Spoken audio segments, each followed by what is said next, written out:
పల ఆరోపణలపై విచారణ కోసం పిలిపించిన విద్యాధికారిని బెల్ట్తో చితకబాదిన ఘటన సోషల్ మీడియాలో వైరల్గా మారింది. ఉత్తరప్రదేశ్లోని సీతాపూర్ జిల్లాలో ఈ ఘటన జరిగింది. యూపీలో అహ్మదాబాద్లో నద్వా ప్రాథమిక పాఠశాలలో హెడ్ మాస్టర్గా పనిచేస్తున్న బిజేంద్ర కుమార్ వర్మ తనను వేధిస్తున్నారని ఆరోపిస్తూ అదే పాఠశాలకు చెందిన అసిస్టెంట్ టీచర్ విద్యాధికారికి ఫిర్యాదు చేశారు.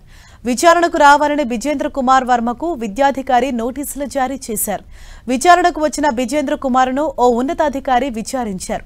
ఈ సమయంలో ఆగ్రహంతో ఊగిపోయిన హెడ్ మాస్టర్ చేతిలోని ఫైల్ను టేబుల్పై పడేసి బెల్ట్ తీసి ఉన్నతాధికారిని కొట్టాడు. ఆ సమయంలో అక్కడే ఉన్న సిబ్బంది ఆయన్ను ఆపేందుకు ప్రయత్నించగా వారిపైనే దాడికి హెడ్ మాస్టర్ ప్రయత్నించాడు. ఈ విషయాన్ని పోలీసులకు ఫిర్యాదు చేసేందుకు విద్యాధికారి ఫోన్ చేసేందుకు ప్రయత్నించగా హెడ్ మాస్టర్ ఆ ఫోన్ లాక్కొని పగలగొట్టారు. ఈ ఘటనను విద్యాశాఖ సీరియస్ గా తీసుకుంది. హెడ్ మాస్టర్ పై సస్పెన్షన్ వేటు వేసింది. మరోవైపు హెడ్ మాస్టర్ పై కేసు నమోదు చేసిన పోలీసులు దర్యాప్తు చేస్తున్నారు.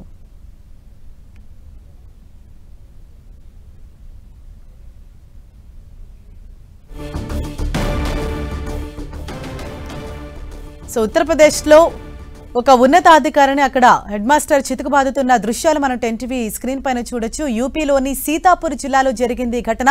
ఒక్కసారిగా అతను ఆ కోపంతో ఊగిపోయాడు. తనను హెడ్ మాస్టర్ వేధిస్తున్నారని అసిస్టెంట్ టీచర్ ఫిర్యాదు ఇవ్వడంతో విచారణకు రావాలని అతన్ని పిలిచారు. అయితే మాట్లాడుతున్న క్రమంలోనే తన చేతిలో ఉన్న ఫైల్ను టేబుల్ పైన పడేసి ఒక్కసారిగా ఆ బెల్ట్ తీసి కూర్చున్న హెడ్ మాస్టర్ పైనే తను దాడికి ప్రయత్నించారు, చితకబాదారు.